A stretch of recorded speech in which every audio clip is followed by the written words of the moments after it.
October 4, 1949, London 14 p.m. The Zebra Room at the Lenox Lounge, Ellsworth, Bumpy Johnson is sitting in his usual booth, the one with the clear view of the entrance. But tonight, the view doesn't matter. Across the table, obscured by a white linen napkin, is the cold, blued steel muzzle of a .38 caliber revolver. It is pressed directly against Bumpy's kneecap. The man holding it isn't a local stick-up kid or a rival from 116th Street. He is a ghost from downtown. A cleaner for the Genovese crime family. One twitch of the finger. That is the distance between the King of Harlem and a closed casket. The trigger requires 4 pounds of pressure. The man holding it has killed 19 men for less than the price of the scotch sitting on the table. But the gun doesn't fire. Not at 11:10:14, not at 11:10:15. For 8 agonizing minutes, the hammer is cocked back, hovering over the firing pin like the guillotine blade over Marie Antoinette. Most men would beg. Most men would offer money, territory, or prayers. Bumpy Johnson does none of those things. He picks up his glass, swirls the amber liquid, and looks the hitman in the eye with the boredom of a man waiting for a bus. He doesn't raise his voice. He doesn't call for his bodyguards. He simply leans forward, smiles a smile that doesn't reach his eyes, and speaks 3 words. Just 3. And those 3 words make the hitman's hand shake for the first time in 20 years. 3 weeks earlier, the air in Harlem was thick enough to choke on. It wasn't the humidity, it was the pressure. By 1949, Ellsworth Raymond, Bumpy Johnson wasn't just a gangster, he was an institution. He was the professor, the man who walked into a room and changed the temperature without touching the thermostat. From 110th Street to the Polo Grounds, nothing moved, not a number slip, not a bottle of bootleg whiskey, and certainly not a kilo of heroin without Bumpy taking his slice. He was a paradox. A man who could quote Nietzsche and Shakespeare while beating a rival half to death with a pool cue. He carried a jagged scar on the back of his head, a souvenir from a knife fight, which earned him the nickname Bumpy. But make no mistake to his face, you called him Mr. Johnson. But the world was changing. The post-war boom was flooding New York with cash, and the Italian 5 families, specifically the Genovese crime family led by the Prime Minister, Frank Costello, were looking to consolidate. They were tired of the Harlem arrangement. For years, the Italians imported the dope and Bumpy distributed it. It was a symbiotic relationship, but greed is a cancer, and Costello was surrounded by captains who wanted the whole pie. The tension on 135th Street was palpable. Rumors were flying through the jazz clubs and the pool halls. The Italians were squeezing. They wanted to bypass Bumpy and sell directly to the street dealers. They wanted to turn Harlem into a colony, ruled from a social club in Little Italy. Bumpy had drawn a line in the sand at 110th Street. He sent a message back to Costello. Anyone who steps over that line without my permission pays a tax. In blood, Costello, a pragmatic businessman, preferred negotiation. But his underbosses, ruthless men like Vito Genovese, saw Bumpy's defiance as an insult that required a permanent solution. They didn't want a war. Wars were expensive and brought police heat. They wanted a surgical strike, a decapitation. They needed someone who didn't know the politics, didn't care about the legend of Bumpy Johnson, and wouldn't miss. Enter Vincent, the barber. Scarpelli. Scarpelli wasn't a mob boss. He wasn't a made man in the traditional sense of holding court. He was a tool, a highly calibrated instrument of death. In the underworld of 1949, Scarpelli was a myth whispered about in fear. He earned his nickname not because he cut hair, but because of his preference for the straight razor in close quarters, clean, silent, and terrifyingly intimate. However, for business, trips uptown, he preferred the anonymity of a suppressed. 38. Scarpelli was responsible for the disappearance of 3 union organizers in the docks of Brooklyn in 47. He was the man who walked into a crowded restaurant in the Bronx, shot a rival captain in the head, and finished his linguine before the police sirens wailed. He was a sociopath with a steady hand. He didn't hate his targets, he simply processed them. Frank Costello's faction had paid Scarpelli $10,000 up front, a staggering sum in 1949, enough to buy 3 houses in Queens. The mandate was simple: go to the Lenox Lounge. Wait for Johnson.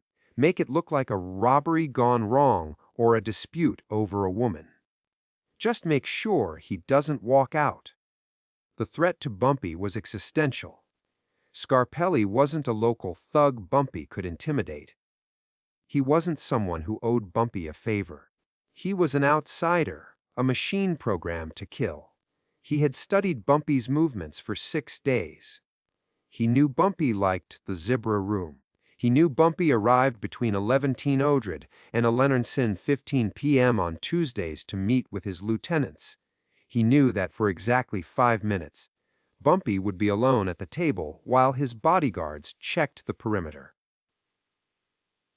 Scarpelli didn't care about Harlem's history. He didn't care about the community. He only cared about the contract. And on that Tuesday night, he was sitting 2 booths away, checking his watch, waiting for the king to arrive. The Lenox Lounge at 288 Lenox Avenue was the heartbeat of Harlem nightlife. It was an Art Deco masterpiece, a cavern of chrome, mirrors, and zebra skin upholstery.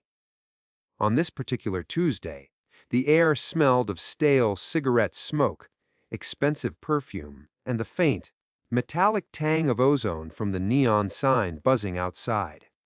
The lighting was low, amber, and moody, designed to hide sins and facilitate secrets. At 11:10 p.m., the jazz band was playing a slow, mournful rendition of Lover Man.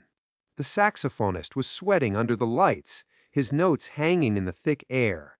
At 11:12 p.m., Bumpy Johnson walked through the double doors. He was impeccable, wearing a charcoal gray double-breasted suit, a white silk tie, and a fedora tilted at a precise angle. He nodded to the bartender, slipped a $5 bill to the coat-check girl, and moved toward the Zebra Room in the back. This was the trap. Scarpelli had already bribed the busboy to leave the side door unlocked. He had positioned himself in the corner booth, hidden in the shadows. As Bumpy slid into his seat, his back to the wall, Scarpelli moved. It was fluid, like water. One moment, Scarpelli was a shadow. The next, he was sliding into the booth opposite Bumpy. Before Bumpy's hand could even twitch toward his shoulder holster, the gun was under the table, the cold steel biting into Bumpy's knee. "Don't," Scarpelli said. His voice was like grinding gravel. Hands on the table, palms flat. The jazz band played on. The clinking of glasses covered the quiet tension in the booth. 11:14 p.m. Bumpy placed his hands on the white tablecloth. His fingers were manicured. He looked at Scarpelli with a detached curiosity. "You're not from the neighborhood." Bumpy said softly, "Shut up." Scarpelli hissed, "You move, I blow your kneecap off, then I finish you. We sit here. We wait for the song to end. Then we go out the side door." 11:16 p.m. The waiter approached. Scarpelli's eyes darted. The gun dug harder into Bumpy's leg. "Scotch," Bumpy said to the waiter, not breaking eye contact with the killer. "Neat, and one for my friend here. I don't drink on the job," Scarpelli whispered once the waiter left. 11:18 p.m. The tension was excruciating. Sweat began to bead on Scarpelli's upper lip. This wasn't going right. Bumpy wasn't sweating. Bumpy wasn't pleading. He was studying him. "Costello sent you," Bumpy stated. It wasn't a question. "I said shut up." $10,000. That's the going rate for a king these days. Inflation is a bitch. 11:20 p.m. "The song is almost over," Scarpelli said, his finger tightening on the trigger. "Get ready to stand up." The room seemed to hold its breath. The saxophone wailed a high, piercing note. The ice in Bumpy's glass melted. The busboy dropped a tray in the distance, a crash that sounded like a gunshot. Scarpelli flinched, just a fraction. Bumpy didn't. He leaned in. The distance between his face and the killer's was less than 2 feet. He could smell the bay, rum aftershave Scarpelli wore. He could see the dilated pupils. "You have a getaway driver," Bumpy said. "Blue Plymouth. Parked in the alley off 124th. Engine running." Scarpelli froze. "How do you? You think you're the hunter?" Bumpy interrupted, his voice dropping an octave, turning into pure granite. "But you're not. You're the distraction." Then silence. What Scarpelli didn't know was that Bumpy Johnson didn't just survive in Harlem, he was Harlem. The very streets had eyes. 3 days prior, a street urchin, a runner, for the numbers game, had spotted a white man sitting in a Plymouth on 124th Street for 3 hours reading a newspaper. In Harlem, in 1949, an Italian sitting in a car for 3 hours wasn't a tourist. He was a scout. The runner told a lieutenant. The lieutenant told Bumpy. Bumpy didn't panic. He analyzed. He had his men run the plate. It was stolen from Jersey. He had his men watch the car. They saw Scarpelli get out and walk the route to the Lenox Lounge. They timed him. They saw him check the side door. Bumpy had been 3 steps ahead since Tuesday morning. He knew Scarpelli was coming. He knew the plan. And he knew that if he killed Scarpelli in the street, Costello would send 10 more. He had to break the man, not just the body. Back in the booth, 122 p.m., Scarpelli is rattled now. "The car doesn't matter. You're still dead." Bumpy shook his head slowly. He reached into his breast pocket. Scarpelli tensed, nearly firing. But Bumpy didn't pull a gun. He pulled out a single, small object. A silver Zippo lighter. He placed it gently on the table. "That's not mine," Scarpelli said. "I know," Bumpy replied. "It belongs to your driver. Make, the kid from Jersey. Nice kid." Nervous, Scarpelli's eyes widened. "Mikey! Mikey!" Bumpy confirmed. "Mikey isn't in the alley anymore. Vincent. Mikey is currently in the basement of Small's Paradise, explaining to my associates exactly who sent you. He gave up the lighter to prove he was cooperating." This was the checkmate. But Bumpy had one more card to play. The kill shot. Bumpy leaned forward, his eyes locking onto Scarpelli's soul. He delivered the 3 words that changed everything. Scarpelli blinked. "What?" "The car is gone." Bumpy clarified, his voice smooth as silk. "The alley is empty." "But it's not empty. Vincent." "There are 2 police cruisers waiting at the end of the block. I called them 5 minutes before I walked in here. An anonymous tip about a man with a gun matching your description." Bumpy took a sip of his scotch. "You can shoot me," Bumpy said, "but you'll never make it out of Harlem. The cops are outside. My men are at the back door. Your driver is gone. You're alone. You're stranded on an island, and the tide is coming in." The color drained from Scarpelli's face. The gun, which had been rock steady for 8 minutes, began to tremble. He realized the terrifying truth. He wasn't holding a hostage. He was the hostage. The hunter had walked into the lion's den, and the lion had locked the door behind him. 11:23 p.m. "What do you want?" Scarpelli whispered. His bravado was gone, replaced by the desperate calculation of a survivor. "Lower the gun," Bumpy commanded. Scarpelli hesitated. Then, slowly, he lowered the weapon to his lap. "Put it in your coat," Bumpy said. "Stand up. Walk out the front door. The police are looking for a man running down the back alley. If you walk out the front slow and calm, you might make the subway." "Why?" Scarpelli asked. "Why, let me go." Bumpy smiled, a cold, terrifying expression. "Because you're going to take a message to Costello. You're going to tell him that his shooter owed Bumpy Johnson his life. You tell him that in Harlem, I decide who dies." "Not him?" Scarpelli stood up. His legs were shaky. He nodded once, a gesture of profound, terrified respect, and walked out of the Linox lounge. He didn't look back.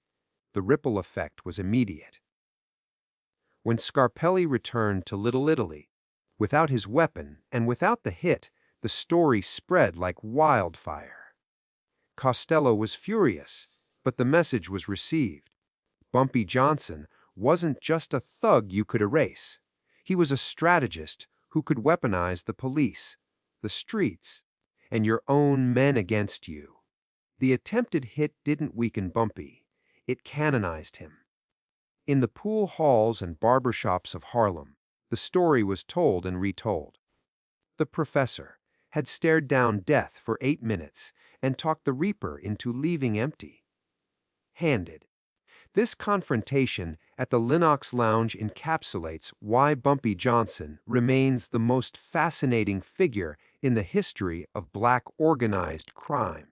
Other gangsters relied on brute force. Dutch Schultz was a maniac, Mad Dog Cole was a rabid animal. But Bumpy played 4D chess, while everyone else was playing checkers. He understood that true power isn't about who has the biggest gun. It's about information. It's about psychology. It's about knowing your enemy better than they know themselves. He turned a situation of total helplessness, a gun to the knee, into a position of absolute dominance, simply by utilizing superior intelligence. The lesson here is timeless, whether you're in the boardroom or the street. Violence is the last resort of the incompetent. The truly powerful man doesn't need to pull the trigger. He just needs to control the board. If this story showed you why Bumpy was the smartest man to ever walk 125th Street, hit that subscribe button. We're building a library of the underworld's greatest stories. And you don't want to miss what's coming next. Drop a like if you respect the code. And tell me in the comments, if you had a gun to your knee for 8 minutes, would you have cracked? Next week, we're going deep into the 1930s to see how Bumpy Johnson went to war with the maniacal Dutch Schultz, and how a numbers runner became a king. Stay tuned.